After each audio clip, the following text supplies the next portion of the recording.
네, 2차 시간이 시작하도록 하겠습니다. 자, 이제 저희가 심장의 수축기와 이완기에 대해서 이제 얘기를 했었고요. 그다음에 심박출량하고 심장이 어떻게 일을 하는지 이거에 대해서 좀 얘기를 해야 됩니다. 네, 여러분들 심장의 입장에서 그 용적이 매우 중요하겠죠. 이제 여러분들 이거 생각을 해봐야 되는 게요. 심장은 피를 외부로 박출을 시켜주는 그런 기관이잖아요. 그런데 이 박출을 할 때 자기가 박출시켜야 되는 피의 양이 많으면 많을수록 심장 입장에서는 일을 많이 해야 되니까 이 부담이 늘어간답니다. 이거 보고 우리가 부하가 걸린다라고 표현을 하죠. 근데 그렇다면 우리가 일의 용적량이 얼마인지 이걸 좀 알아야 되겠네요. 그래서 이 일의 박출량, 스트로크 볼륨이라고 얘기해요. 일의 박출량은 이항기 말에 피가 꽉 차 있을 때의 용적에서 수축기에 피를 완전히 짜줬을 때의 양을 뺀 것이 스트로크 볼륨, 일의 박출량입니다. 즉 이항기 말에 피가 제일 아까 말씀드렸죠. 피가 꽉 차 있을 때 이거를 심실에서 자심실에서 재봤더니 한 130cc 정도가 차 있더라는 겁니다.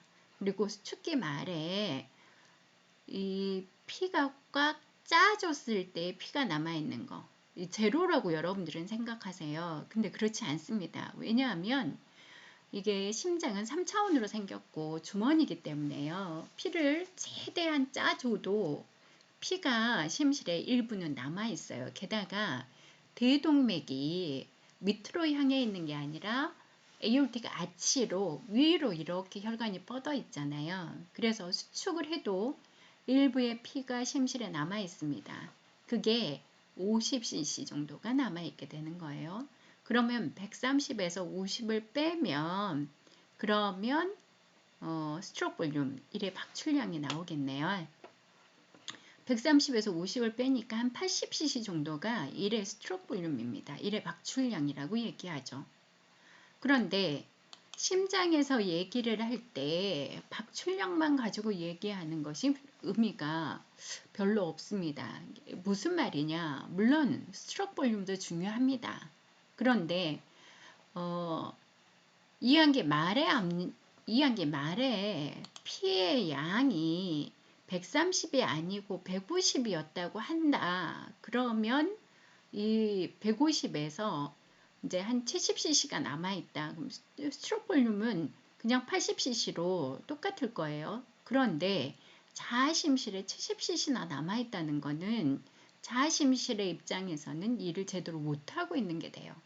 그죠? 왜냐하면 다른 피들이 또 들어와야 되는데 이게 피를 제대로 다 못 짜줬으니까 심실은 커지고 두꺼워지는 이런 현상이 생기거든요. 그렇기 때문에 요 구출육, ejection friction이라는 게 중요합니다. 구출률이라는 것은 실제적으로 자심실이 얼마나 피를 바깥으로 박출할 수 있는 능력이 있는가를 보는 게 ejection fraction이라고 불러요. 구출률. 구출률은 end diastolic 볼륨분의 스트로크 볼륨이에요. 즉 이항기 말의 피의 양분의 1의 박출량 곱하기 100을 하면 이항기 말의 최대 압력에서 얼마나 밖으로 밀어낼 수 있는가의 퍼센티지를 볼 수 있는 거죠.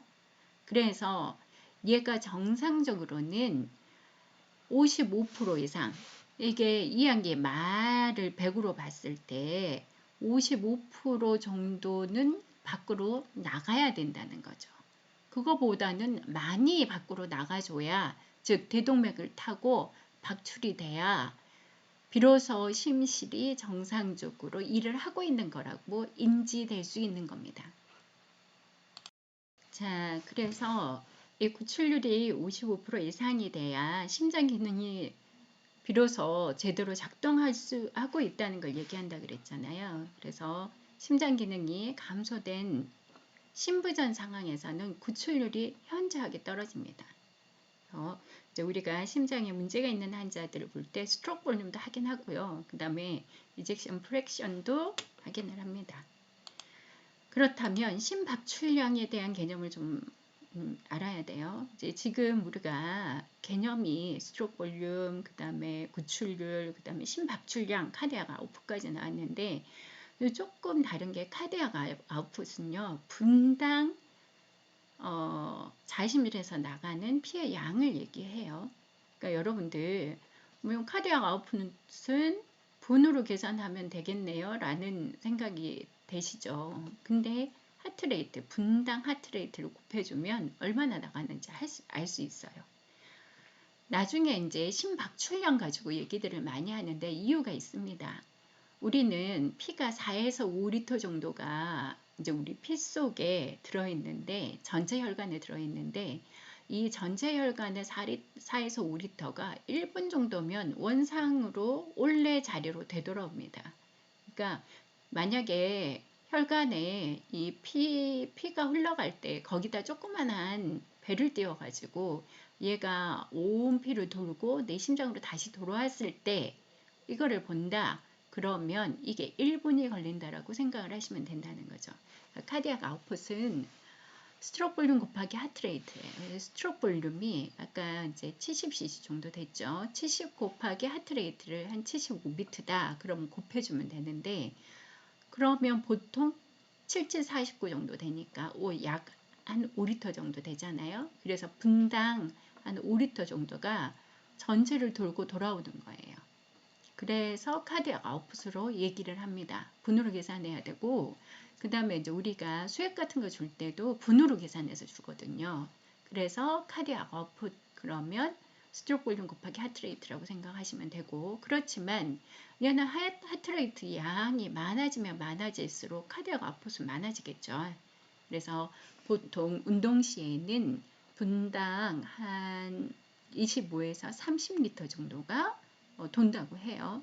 왜냐하면 스트로크 볼륨도 세지게 되고 하트레이트도 많아진다라고 얘기합니다. 그래서 운동 시는 카디악 아웃풋이 는다. 알고 계셔야 되고요. 자, 여기 심박출량의 내인성 조절인자를 얘기를 하고 갈게요. 여러분들 제가 스탈링 법칙을 얘기를 그때 좀 했었습니다. 스탈링 법칙이라는 거는 혈관 안에 피의 양이 많으면 많을수록 압력도 세지고 그 다음에 심장으로 되돌아오는 피의 양도 많아진다는 걸 얘기해요. 그래서 이제 심장의 입장에서는 혈류량이 많아지면 많아질수록 자기가 해야 되는 일이 많아지는 게 됩니다.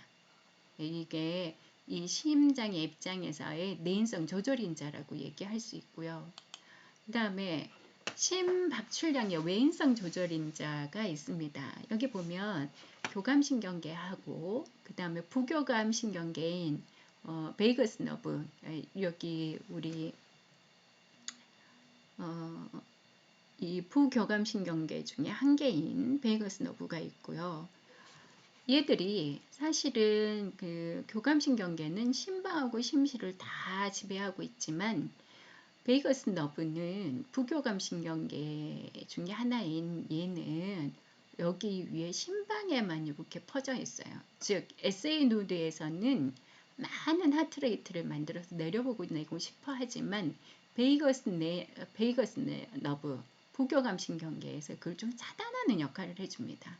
그렇지만 심실에서는 부교감신경계가 있으면 요 심실의 피가 벙벙하게 차있게 하고 하트레이트를 줄여주는 이런 상황이 벌어지고 하기 때문에 실제적으로 심실에서는 교감신경계 수축에만 더 능력을 쓰는 거죠. 이렇게 돼 있고요.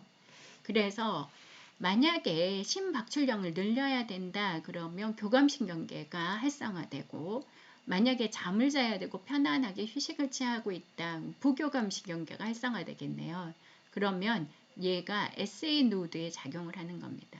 SA 노드에 부교감신경계가 더 영향력을 미치면 하트레이트가 느려지면서 피의 양이 좀 박출되는 양이 줄게 되는 거고 만약에 이제 흥분 상태가 돼서 교감신경계가 흥분을 한다 그러면 심방에서 SA 노드에서 정기적인 자극이 많아지면서 심박출량이 많아지는 것이 됩니다. 저기 심장만 하려고 그랬는데 순환계도 들어가야 되겠네요. 10분밖에 안 지나가지고. 자, 순환생리 수업을 좀 연이어서 하겠습니다. 순환생리는 실제적으로 이제 심장하고 연관성이 있기 때문에 매우 중요해요. 학습 목표 보면은 순환계 구성, 그 다음에 혈압을 측정하는 인자나 방법에 대해서 좀 잠깐 설명해야 되고, 어차피 혈압은 기본과학 실습 시간에 또 이제 재는 것도 봐야 되고, 그 다음에 교육도 다시 받을 거니까 이건 간단하게 설명을 할게요. 그 다음에 혈류 조절 기전에 대해서 좀 알아야 되고, 사실은 이제 고혈압 진단 기준을 잠깐 소개는 하겠습니다. 그 다음에 림프계 역할 이런 것들을 좀 알아야 되니까 그런 거 설명을 할게요. 자, 심혈관계 혈압 변화를 좀 보면은 자심실 안에서는 수축기 때 120, 그 다음에 이항기 때 0까지 떨어지죠. 그런데 여기 큰 동맥이라고 돼 있잖아요. 우리가 이제 병원에 가면 혈압 측정하세요 했을 때 120에 80이라고 얘기하는 것이 여기에 해당합니다. 왜냐하면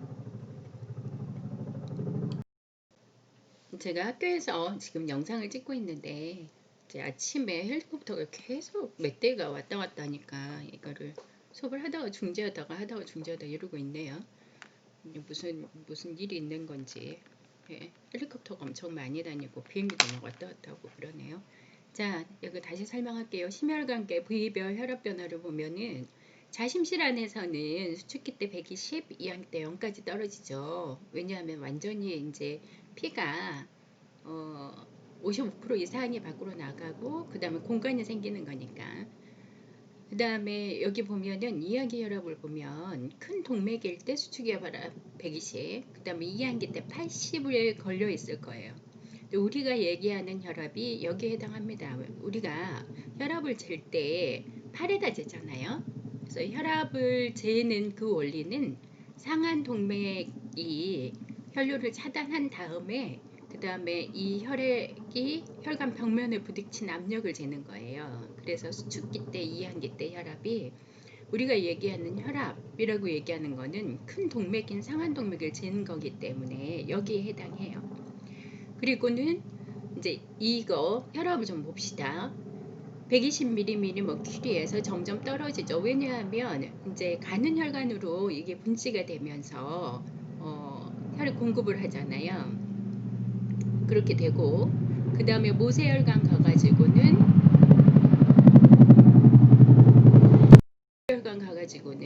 이제 혈류의 속도가 많이 떨어지죠. 왜냐하면 분지도 많이 됐고 그 다음에 흐름도 조금 느려지는 것들이 있기 때문에 모세혈관 가서는 압력이 굉장히 많이 낮아집니다. 근데 이 모세혈관의 압력을 한번 보시면 이 어떤 곳은 높고 어떤 곳은 낮네요. 그러니까 모세혈관 자체가 굉장히 한 개의 관으로 이루어져 있으면서도 이 한 개의 관이라는 거는 각각의 혈관에서 분지가 되고 결국은 나중에 한 개의 새 정맥이 모였다가 조금 큰 정맥, 그 다음에 더 큰 정맥으로 모이기 때문에 이렇게 표현을 하는 거예요. 그렇기 때문에 모세혈관도 어느 쪽에서 쟀느냐에 따라서 어디에서 쟀느냐에 따라서 이 모세혈관에 걸리는 압력이 조금 차이가 있습니다. 그래서 압력이 조금 높은 것도 있고 그렇지 않은 것도 있고 이렇게 얘기를 합니다. 자, 이제 다음 거 요거 보면은 여러분들 이제 평균 혈압이라는 개념을 좀 이제 가지셔야 돼요. 이제 보통 평균 mean pressure는 이항기 혈압 플러스 수축기 빼기 이항기 분의 3입니다. 이게 왜 이렇게 나오느냐? 여러분들 여기 한 개가 수축하고 그 다음에 이완하는 요 시간이 여기에 이렇게가 되겠네요. 수축기하고 이항기가 있는데 여기 밑에가 시간이에요. 근데 수축기는 여기 보시면 이렇게 봤을 때 수축기하고 그 다음에 이항기의 타임을 보면 수축기 3분의 1, 이항기 3분의 2입니다. 그래서 이 시간을 고려한 것이 필요해요. 그래서 이항기 플러스 수축기 빼기 이항기 혈압 분의 2가 아니라 3을 해야 민 프레셔가 나옵니다. 민 프레셔는 이렇게 구하고요. 맥압이라는 개념도 있습니다. 맥압이라는 개념은 그냥 간단해요. 수축기 빼기 이항기야. 그런데 이제 우리가 혈압을 가지고 환자 상황을 미루어 짐작을 할 때 민프레셔를 사용해야 될 때도 있고 그 다음에 맥압을 가지고 설명을 해야 될 때도 있거든요. 그래서 여러 가지로 혈압을 측정하는 방법을 가지고 있습니다. 자, 그래서 우리가 수음혈압계 가지고 혈압 측정하는 거 이거 이제 간단하게 설명만 드릴게요. 사실은 이제 압력을 줘서 상한 동맥에 이렇게 늘려볼까요? 자, 상한 동맥에 압박을 가해서 혈류 차단을 시킵니다. 그리고는 천천히 압력을 빼주면 그때 머물러 있던 혈류들이 갑자기 혈관 벽면에 확 부딪히면서 이제 혈류 흐름이 시작이 되겠죠. 그래서 혈관 벽면에 이렇게 부딪히는 거, 그 다음에 맨 마지막에 혈관 벽면에 부딪히는 이 소리가 마지막으로 나는 거, 수축기와 이항기 압이라고 우리가 측정을 하고 있습니다. 나중에 이제 기본관학 시간에 이거에 대해서는 또 자세하게 설명을 들을 거니까 넘어갈게요. 우리가 이제 그 진도를 나가야 될 게 지금 제 생각에는 폐랑 비뇨기계랑 또 호르몬을 조금 설명할 수 있으면 좋겠어요. 그래서 이제 조금 진도를 빼려고 합니다. 자, 여기 봅시다. 여러분들이 지금 봐야 될 거는 요거 총 단맥하고 그 다음에 여기 혈류 속도를 좀 봐주시면 좋겠어요. 자, 해부학적인 분포를 보면은 대동맥, 동맥, 세동맥, 그 다음에 모세혈관, 세정맥, 정맥, 대정맥 이런 식으로 돼 있죠. 그러니까 대동맥일 때는 사실은 대동맥이라고 이름 붙여진 것이 에이올틱 아치를 얘기하잖아요. 에이올틱 아치에서 내려가는 이제 흉부를 지나간 다음은 흉부 대동맥, 복부를 지나간다, 복부 대동맥 여기에 해당하는 거니까 혈류 속도가 굉장히 빠릅니다. 왜냐하면 자심실에서 나와가지고 분지되는 데가 별로 없기 때문에. 그래서 이렇게 그 혈류 속도를 보면 굉장히 빠른 속도로 흘러요. 그런데 여기 동맥계로 분지가 되면서 속도가 좀 떨어지겠죠. 그 다음에 세동맥 때 더 떨어지고 모세혈관일 때는 거의 흐름이 굉장히 느리게 흐르면서 그 다음에 이 모세혈관에서는 여러분들 알다시피 그 각 조직에 각 세포에 영양소를 공급하고 또 노폐물을 걷어오는 역할을 해야 되기 때문에 혈류 속도가 빠르면 이게 잘 이루어지지 않습니다. 그래서 속도가 굉장히 떨어져요. 속도가 떨어지기 때문에 그 일이 일어나는 거죠.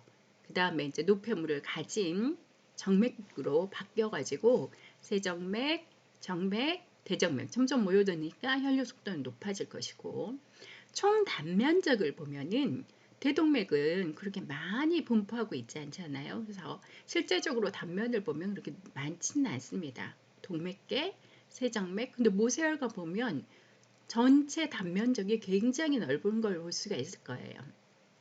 여러분들 눈에는 보이지 않지만 내 손가락 끝에, 내 발가락 끝에 사이사이에 다른 그 모세혈관이 쫙 펼쳐져 있습니다. 그런데 우리 눈에서 그것까지 인지를 못하는 거죠. 그래서 이제 전자현미경 같은 걸로 봤을 때는 그런 게 보이죠. 현미경으로 봤을 때 이렇게 보입니다. 그래서 혈관들이 쫙 펼쳐져 있기 때문에 단면적이 얼마나 크겠어요? 그래서 큰 단면적을 모세혈관은 가지고 있습니다. 영양소 공급하고 노폐물 걷어오는 역할을 하는 거. 그 다음에 정맥견은 혈류 흐름이 다시 단면적은 좁아지지만 혈류 속도는 조금 생기면서 대정맥으로 올라가서 이제 심장으로 되돌아가야 되니까 속도가 붙기 시작하죠. 서로 모여들면서. 그리고 단면적은 좁아들게 되는 거예요. 자, 장기별로 혈류량을 좀 보면은 이거는 이제 장기별로 지들이 가지고 있는 혈류량, 그러니까 피는 머물러 있는 게 아니잖아요. 여기 보면 폐동맥에서 폐로 올라가는 거 혈액량을 100%로 봤을 때 얘들이 자심실에서 박출돼서 나갔을 때 이건 100입니다. 좌측 심장에서 나가면 에오르틱 아치죠. 그리고 흉부대동맥, 복부대동맥 타고 내려가면서 각각 이 피를 다 분산을 시켜주네요. 요거 보면 소화기계가 21% 정도 되고요. 그 다음에 신장계가 20%입니다. 그런데 여기 중요한 포인트가 있죠. 소화기계하고 신장계는 사실은 쇼크 환자가 응급 상황에 처했을 때는 혈류량을 보내주지 않고 심장이나 뇌에 피 공급이 늘어납니다. 그런데 소화기계에 적어도 21%, 신장의 20%가 항상 피가 가 있어야 되는데 이 피가 안 가면 이 기관들이 망가지겠죠. 그래서 쇼크 상황일 때 잘못하면 요 신장이 망가져서 한자가 깨고 났는데도 심부전이 생긴다든가 이런 일이 벌어질 수 있습니다. 뇌가 쬐끄맣지만 전체 한 13%, 그다음에 심장 근육은 원래 작으니까 3% 정도를 가지고 있습니다. 뼈에도 피 공급해줘야 되죠. 이런 식으로 해서 100%를 나누어 가지고 있습니다. 각 장기에서. 자, 정맥 한류에 도움을 주는 요인들 좀 봅시다. 정맥 한류라 그랬어요. 동맥 아니고 정맥. 정맥이라 하면 여러분들 이거 생각해야 돼요. 아까 전에 제가 이거 그림이랑 다 키워놨는데 지금 제 거 PPT에 뭐 문제가 있는 것 같아요. 이게 자꾸 이래지네요. 자, 이거 봅시다. 근육 내 혈관 수축을 통해서 정맥 한류를 돕는다. 그렇죠. 우리 정맥계는 여러분들 동맥, 정맥의 주 역할이 좀 다르죠. 동맥계는 각 조직, 각 기관에 산소 공급하고 영양 공급이 주 목적이었다면 정맥계에서는 피를 걷어다가 저기 심장에다 다시 되돌리는 역할이 주 역할입니다. 그렇기 때문에 이 정맥계에서는 혈관 수축력이 좋아요. 그래서 심장으로 되돌리는 힘을 가지고 있어요. 그래서 근육 내 혈관 수축을 통해서 정맥 한류를 시킨다든지 근육 내에 있는 혈관 수축이에요. 근육은 여러분들 힘주면 막 딱딱해지죠. 그러면 그 안에 있는 혈관도 같이 수축이 일어나면서 정맥 한류량이 좋아지는 거예요. 그 다음에 흡기할 때 흉곽 내압 때문에 정맥 한류가 늘어난다 그랬어요. 흡기할 때 흡기란 말은 폐가 늘어나는 거잖아요. 그러면 폐가 늘어나면서 그 부위에 근처에 있는 정맥계들은 좀 수축을 하게 됩니다. 벽면으로 붙어야 되잖아. 그래서 정맥 한류량이 늘어나고 그 다음에 발바닥에 있는데 그 다음에 엄마들 종아리에 보면 파랗게 정맥계 있잖아요. 이런 정맥에는 각각의 판막들이 있어요. 그래서 판막들이 피에 우리가 이제 인간은 서서 일을 하기 때문에 서서 다니는 동물이잖아요. 그렇기 때문에 요 혈액의 흐름이 밑으로 자꾸 내려가려고 해요. 중력을 타고. 그런데 그거에 반해서 혈액을 이렇게 위로 올리고 있잖아요. 그 말은 무슨 말이냐? 혈액이 역류하지 않도록 중간에 막아주는 벽이 있습니다. 이게 판막이에요. 판막이 고장났을 때 정맥류라는 질병이 생기죠. 혈액 흐름이 거기에 혈액이 보이면서. 자, 되셨죠? 이렇게 어려운 얘기는 아니니까. 자, 혈관의 구조하고 성분 좀 봅시다. 자, 요거는 뭐야? 탄력성 동맥이니까 대동맥이네요. 여기 여러분들 보세요. 자, 폐에서 에이올틱 아치 타고 저기 폐 정맥 그 다음에 요렇게 나가네요. 에이올틱 아치 타고 여기 이 동맥계는 심장, 자심실에서 혈액을 꽉 짜줬으니까 굉장히 높은 압력으로 혈관 벽면에 부딪힐 거예요. 그러면 이 혈관들은 쫙 퍼졌다가 쫙 쪼물어들어야 되겠죠. 그래야지 이 혈액을 이렇게 받아가지고 쭉 계속 쭉 짜줄 수가 있겠잖아요. 그래서 그 혈관들은 탄력성 동맥입니다. 압력을 저장하는 역할을 해줘요. 끝까지 압력으로 혈액에 흐름이 생기게 해주는 것을 도와주기 때문에, 그래서 대동맥 이런 애들은 탄력형 동맥이라고 얘기해요. 그 다음에 근육형 동맥이라고 얘기하는 거, 근육 연관되어 있는 애들, 이런 애들은 저항혈관이라고 얘기합니다. 왜 저항혈관이냐?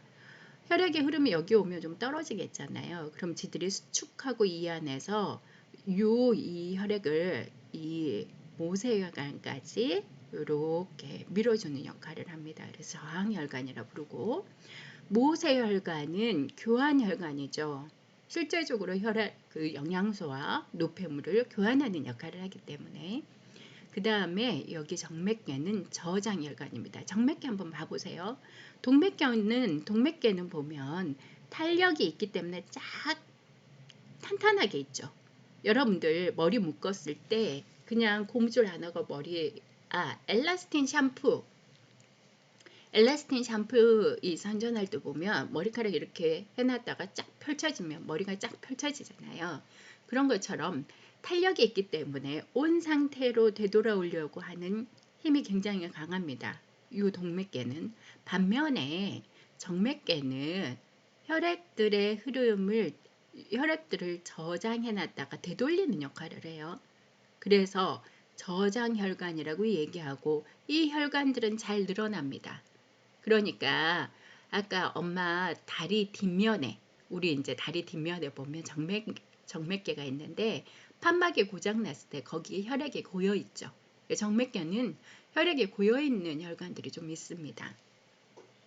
근데 사실은 그게 있어서는 안 되는데, 그래서 정맥계는 저장혈관으로서의 역할을 합니다. 그 다음에 이렇게 올라가면, 자, 이제 하대정맥, 상대정맥 타고 이렇게 심장으로 되돌아오게 되죠. 그래서 각각의 혈관들은 지들이 하는 역할이 있어요. 그래서 요 혈관들 단면을 이렇게 썰어 보잖아요. 그러면 각각이 좀 성분이 다릅니다. 혈관의 단면을 썰 일이 뭐 별로 얼마나 있을까 이렇게 생각을 하시지만, 우리 이제 혈관 수술을 해야 될 때는 혈관 단면을 썰어야 될 때가 있어요. 이거를 이제 절개를 해가지고 봐야 될 때가 있죠. 그리고 뭐 이식 같은 거 할 때는 이 동맥계나 정맥계를 완전히 잘라가지고 요 안에 혹시 혈정 같은 거 생기지 않게 깨끗이 안에를 씻어가지고 환자한테 심어주거든요. 이 기간을. 그러니까는 이 혈관을 잘라야 될 때도 있어요. 물론 수술장 안에서의 얘기지만. 자, 탄력형 동맥은 여기 보면은 탄력 섬유들이 있습니다. 탄력 섬유들이, 이 근육형 동맥도 마찬가지죠. 그래서 탄력 섬유들이 있으니까 이 혈관들이 늘어나지 않고 탄탄하게 모양을 유지하는 그런 역할을 해줍니다. 모세혈관은 사실은 이 내피가 한 층으로 되어 있잖아요. 그래서 영양물질이나 노폐물이 빨리 통과할 수 있도록. 그 다음에 정맥계를 보면은 이 기저막, 그 다음에 평혈근, 탄력 섬유가 그렇게 많이 발달해 있지 않기 때문에 얘들은 여기 혈액에 조금 이제 머무를 수 있는 공간, 고인다는 표현보다는 머무른다는 표현이 더 맞을 것 같아요. 고이면을 썼기 때문에. 자, 그래서 동맥의 탄력선은 이항기 혈압을 끝까지 유지하는 역할을 합니다. 이게 무슨 얘기냐? 혈액이 자심실에서 수축을 해가지고 혈액이 여기 혈관, 대동맥에 와서 막 부딪히네요. 그러면 그때 생기는 그때 압력은 수축기 압이고, 만약에 혈관이 이게 쫙 펴져가지고 다시 원상복귀 안 한다 그러면은 요 처음에 압력만 세지 나중에는 압력이 제로로 떨어질 거예요. 그런데 그렇지 않고 이 혈관들이 쫙 이렇게 됐다가 다시 안쪽으로 이렇게 지 모양을 유지하려고 합니다. 그러면 처음에는 큰 압력으로 부딪히긴 했지만 혈류가 순차적으로 그 압력을 가지고 쫙 나가는 거죠. 그죠? 그래서 동맥의 탄력성을 유지한다는 것은 이항기 혈압이 제로로 안 떨어지게 유지해주는 역할을 하는 거예요. 그런데 동맥 경화증 같은 것들이 생겨가지고 요 혈관의 탄력성이 떨어진다. 그러면 처음에 큰 압력으로 꽉 부딪히고는 찍 나가버리겠죠. 그리고는 이 혈관이 안쪽으로 이렇게 수축을 해줘야 되는데 동맥경화라 그랬으니까 혈관이 그냥 이 바깥쪽으로 펼쳐지는 힘이나 또 안쪽으로 줄어드는 힘이 거의 없을 거 하잖아요. 그러니까 좁은 데를 통과하니까 수축기 압력은 세져요. 그런데 처음에는 센 압력으로 지나가 버리니까 이항기 때는 그 힘을 유지하기가 힘들 거예요. 그렇기 때문에 요 동맥경화가 생기면 수축기는 높아지지만 실제적으로 이항기 혈압은 떨어지는 게 생깁니다. 그런데 여러분 여기서 중요한 얘기가 있어요. 우리가 심장에 코로나리 아터리가 간상동맥이죠. 심장을 먹여주는 혈관. 제가 간상동맥을 그때 이전에 설명을 할 때 무슨 얘기를 했냐면 간상동맥은 심장을 먹여주는 혈관이다. 그런데 심장이 다른 기관들은 수축기 때 혈액 공급을 받지만 심장만큼은 이항기 때 혈액 공급을 받는단다 라는 얘기를 했습니다. 이게 무슨 얘기냐? 심장이 수축기 때는 지가 수축하는데 온 힘을 쓰고 있어요. 그런데 이 간상동맥이 심장 바깥쪽에 붙어 있다는 거죠. 심장 바깥쪽에 그 다음에 안쪽으로 이렇게 쫙 혈관이 퍼져서 간상동맥 그러면 한 개만 있는 게 아니죠. 분지가 돼가지고 심장 안쪽까지 다 먹여줄 거니까 각 그 심장의 세포들을. 그러면 심장이 수축할 때 그 혈관도 같이 수축을 당하는 거죠. 심장이 이게 큰 힘으로 쫙 눌러버리니까. 그런데 그러면 그때 혈액 공급을 못 받으니까 이 심장만큼은 이항기 때 혈액 공급을 받습니다. 그런데 이항기 혈압이 떨어지면 간상동맥을 먹여주는 압력이 떨어진다는 얘기가 되겠다. 그래서 심장에 피 공급이 줄을 수밖에 없습니다. 그렇기 때문에 인간한테 물론 각 조직에 그 피의 흐름을 좋게 해서 공급해주는 수축기압이 적정한 것도 중요하지만 이항기압이 평균 압력으로 유지해주는 것도 매우 중요한 거예요. 그런데 동맥경화가 있다든가 하면 이 탄력성이 없어지면서 수축기압은 높아지지만 이항기압 때 혈관이 좀 안쪽으로 짜부라들면서 압력을 계속 유지를 해줘야 되는데 이게 안 돼 버리는 거죠. 그래서 실제적으로 동맥경화가 생기면 이항기 혈압이 떨어지고 이것은 간상동맥에 영향을 미친다 라고 생각을 하시는 게 맞습니다. 자, 혈관 기능에 따라서 아까 얘기했었어요. 그래서 여기 탄력형 동맥, 대동맥 같은 거는 쫙 짜부라들면서 압력을 저장해줘가지고 이 압력이 끝까지 압력을 유지한단 말은 여기 이만큼 가서 0으로 떨어지면 이거 못 들어갈 거 아니야. 그런데 적어도 우심방까지 올라갈 수 있는 힘을 가질 수 있도록 혈관을 수축해주고 이완해준다는 거죠. 그 다음에 저항혈관.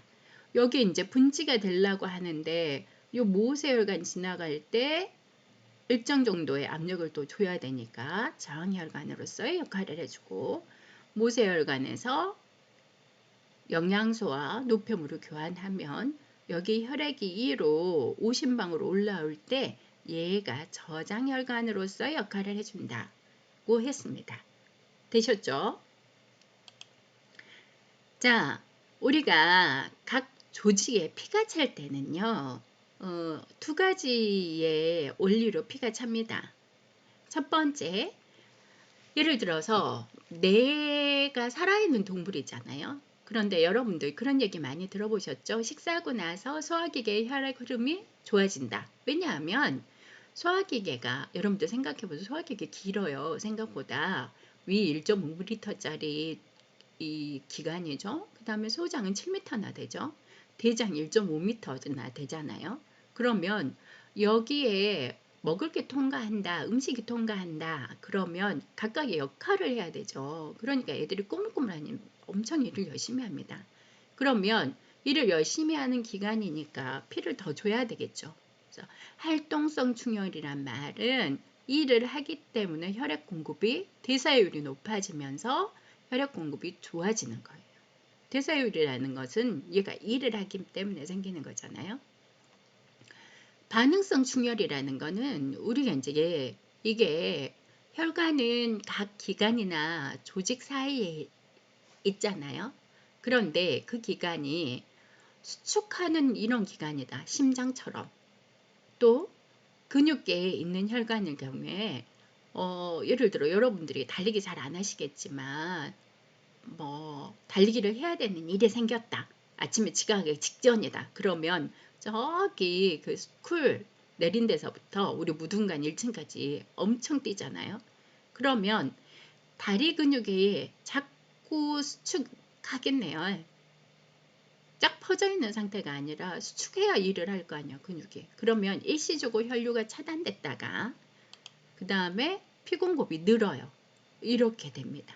그래서 각각의 우리 혈류량을 얘기를 할 때는 활동을 많이 해서 피를 받는 거, 그 다음에 또 수축과 이완 때문에 바깥쪽에 근육계나 혹은 심장처럼 이런 근육계 있는 애들은 이렇게 혈류 차단이 됐다가 높아지는 이런 게 반복이 되는 거예요. 원리 때문에 그렇습니다. 그런데 이제 심장 얘기할 때 여기서는 이제 없는데 심장 얘기할 때요. 그러면 심장은 수축과 이완을 반복할 때 반응성 충혈이냐 활동성 충혈이냐 이런 얘기를 해요. 그런데 두 개 다 합니다. 무슨 얘기냐? 수축과 이완을 통해서 얘가 반응하면서 충혈이 되죠. 그런데 심장이 일을 많이 하면 아데노신이라는 게 생겨요. 아데노신, 그 다음에 심장의 세포들이 일을 하면서 내뿜는 노폐물들, 특이한 노폐물들이 있어요. 그럼 이런 애들이 있으니까 대사율이 높아지겠네요. 그러면서 이게 자꾸 심장에 피가 찬다. 이 두 가지가 얘만 생기고 얘만 생긴다는 아니라는 거죠. 되셨을까요? 자, 동맥경화까지 얘기할게요. 동맥경화는 혈관에 딱딱해지는 질병입니다. 여러 가지 요인이 있어요. 대부분 이제 시기 때문에 생긴다고 얘기합니다. 이제 옛날에 여러분들 제가 좀 생각보다 나이가 됐어요. 그래서 옛날에 이제 70년대 후반, 80년대 초반 이럴 때는 좀 못 먹고 그렇게 살아가는 사람들이 많았거든요. 그래서 혈관에 동맥경화증 생긴다가 한국에서는 그렇게 많지는 않았는데 최근에 여러분들 시기 한번 생각해 보세요. 여러분들 저도 지난 일주일 동안에 고기 먹은 거 세봤거든요. 근데 저녁에 고기가 없는 날이 없더라고요. 저녁에 소고기 볶아 먹거나 아니면 또 밥하기 싫으면 치킨 시켜 먹거나 여러분들 좀 그렇죠. 그래서 일주일에 3일에서 4일은 고기를 먹게 된다는 거죠. 여러분도 어디 학식 먹으러 가도 고기 없는 날이 없잖아요. 고등어 구이라도 나오잖아. 그러면 자꾸 콜레스테롤이 이제 이 혈중에 떠다닙니다. 근데 이 필요 없는 이 콜레스테롤을 밖에다가 내버리면 좋은데 우리 몸은요 자기 몸속에 들어오는 걸 잘 내버리는 그런 시스템이 아닙니다. 왜냐하면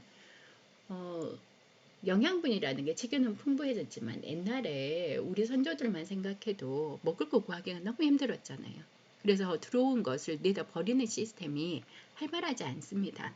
그런데 콜레스테롤 같은 것들이 혈류에 들어오면은 얘들이 떠다니다가 이 혈관에 내피가 싹 벗겨졌을 때 여기 붙어요. 붙어가지고 괜히 여기 플라그라고 돼 있죠. 우리가 이제 쓰레기라고 표현하는 것들은 다 플라그라고 생각하시면 돼요. 플라그를 형성하면서 혈관 벽면에 따닥따닥 붙게 됩니다. 이게 문제죠. 그러면서 혈관이 이게 쉽게 늘어났다가 줄어들어야 되는데 이 탄력성을 없애버리는 거예요. 이게 동맥경화증입니다. 그런데 문제가 있죠. 예를 들어서 이런 콜레스테롤이 침착된 플라그를 가진 사람이 12월 달에 12월 1일 날 아침에 굉장히 추울 거 아니에요? 근데 추운 날 아침에 새벽에 뭐 일을 하러 간다든지, 옛날에는 저기 아침에 일찍 일어나셔가지고 뭐 목욕 가시는 분들 많았어요. 겨울이 추우면. 그러면 일어나가지고 가는 동안에 추위 때문에 혈관들이 수축합니다. 그러면 관상동맥도 안쪽으로 쫙 짜부라들거든요. 그러면 실제적으로 이 안을 통과하는 혈류량은 줄어들게 되겠죠. 그러면서 문제가 생겼었어요. 그래서 만약에 이런 콜레스테롤 침착된 플라그가 여기를 막아버리느냐 여기를 막아버리느냐에 따라서 심장의 심근경색이 얘기가 달라지는 겁니다. 요거 다음 시간에 연이어서 진행을 할게요. 여러분들 혈관에 제가 요 혈압에 관한 것들 지금 설명했고요. 그 다음에 혈관 수축과 이완에 대해서도 설명을 했습니다. 근데 제가 시험은 순하게는 내지 않습니다. 심장까지만 낼 거고요. 시험은 그러니까 심장까지만 공부를 해주시면 될 것 같고, 중간고사 수시고사에 좀 낸다고 말씀드렸어요. 중간고사 수시고사에 내는 객관식 문제, 주관식 문제 좀 풀어보고 이제 하시면, 중간고사를 다 그걸로 낼 수는 없죠. 근데 이제 30% 정도는 그걸로 낼 거고, 그 다음에 한 가지가 더 있습니다. 여러분들 이제 과제를 못 올리시거나, 이제 저도 이렇게 제가 이제 50대인데 교수학습 지원센터의 시스템을 제가 못 따라가나 봐요. 예를 들어서 수시고사를 문제를 내고 나면 이게 단계가 여러 단계가 있습니다. 이제 시험 문제를 오픈을 하려면 또 해놨는데 뭐 교수학습 지원센터에 뭐 오류가 났거나 그러면 이제 들어가지도 않고 저장도 안 된 상태로 이게 끝나버리거나 이럴 때가 있거든요. 그럴 때 여러분들이 이제 과제를 제 시간에 못 낸다면 그 다음 주에 그냥 올려주시면 됩니다.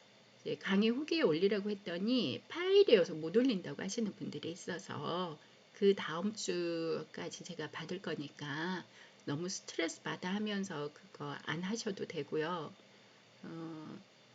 그 다음에 소감문 같은 것도 올려놓으시면 될 것 같고, 어떤 친구들이 있냐면 강의를 들었는데 제 시간에 못 들었는데 이제 나중에 지금 우리가 강의가 그 주에 오픈한 것도 있지만 그 다음 주까지 제가 시간을 연장을 해놨잖아요. 그러니까는 그 다음 주까지 연장을 이제 듣다가 이제 끝나버릴 때가 있는가 봐요. 그래서 자꾸 이제 톡을 보내거나 아니면 저한테 어떻게 해야 되냐고 자꾸 이제 1대1로 이렇게 상담 오는 친구들이 굉장히 많아요. 근데 만약에 교수학습 지원센터에 문제가 있어가지고 그런 일이 있었다 그러면 대표가 저한테 얘기해 주시면 됩니다. 우리 대표들이 보니까 워낙 일을 잘하고 좋은 친구들이어가지고 미리미리 점검해서 저한테 연락을 주시더라고요. 그러니까 이제 대표가 얘기해주면 제가 수정하도록 하고요. 그 다음에 따로따로 뭘 물어보는 친구들은 언제든지 가능합니다. 네, 톡으로 물어봐도 되고, 그 다음에 톡으로 물어봤는데 제가 설명이 좀 힘들다 그러면 전화로 설명해 주거든요. 그러니까 너무 막 공부하면서 스트레스 받아 하지 말고 해주시면 좋겠고, 필요할 때는 언제든지 교수는 도와줄 준비가 돼 있으니까 그거를 이제 너무 어렵다고만 생각 안 하시면 좋겠어요. 근데 이제 저는 옛날 세대여서 그런지 저한테 이제 뭔가 요청하실 때 오히려 전화로 요청해 주시면 좋겠어요. 아주 이제 미묘한 문제다 그러면 전화로 요청해 주시고 그랬으면 좋겠다는 생각이 듭니다. 전화가 하기가 힘들다 그러면 톡으로 올려주셔도 되는데 저한테 톡을 주셨을 때는 전화 받을 준비를 하고 톡을 주셨으면 좋겠어요. 이제 그래야 서로 이제 소통이 되는 거니까. 자, 오늘은 여기까지 하고 제가 이번에는 썸머리 과제를 안 내려고 합니다. 여러분들이 지금 시험 직전이어가지고 썸머리 과제는 안 낼 거고 시험 문제만 지금 오늘 올려놓을 거고요. 그 다음에 소감문만 여러분들 간단한 거 하나 올려놓을 테니까 소감문 보시면 좋겠습니다. 소감문 5분짜리 올려놓을게요. 자, 여러분들 중간고사 잘 보시기 바랍니다.